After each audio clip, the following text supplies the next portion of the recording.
Arman Saryukian says that the UFC is supposed to give him a BMF title shot, at least. And then he says, what are they going to give me?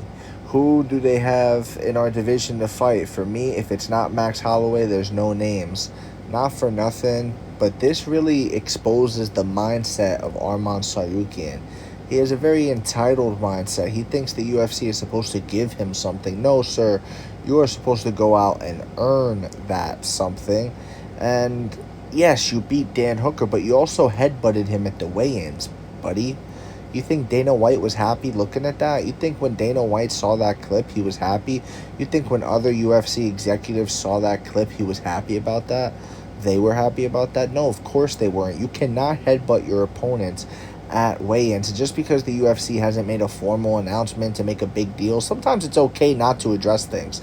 Sometimes it's smarter to address things in the shadows than to address things publicly, right? You don't want to bring attention to such a situation.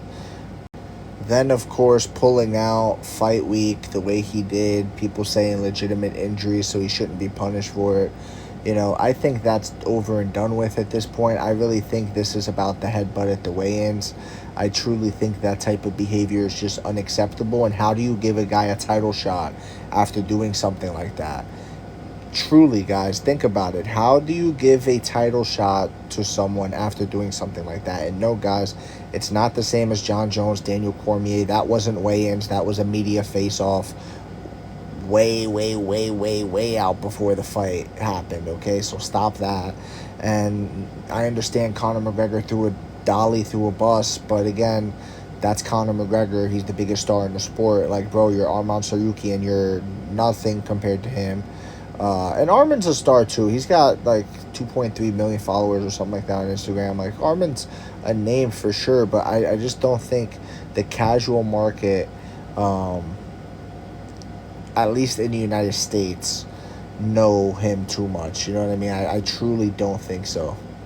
And Paddy Pimblett, on the other hand, like, dude, I said it before. Paddy Pimblett, 55 million for England. Arman Saryukian only like 3.5 million for Armenia. You know what I mean? There's way more. Like, both of them have a country behind them, but Arman's country's way smaller, a lot less support. Paddy's country way bigger, a lot more support. Of course, it's a popularity contest these days. Of course, he's gonna get the opportunity, especially if he behaves himself. He's not headbutting people at weigh-ins. So that's my take. Let me know what y'all think in the comments below, whether you agree or disagree. It doesn't matter. Join the discussion. Subscribe for more. Leave a like if you enjoyed the time spent. And thank you. You are all appreciated.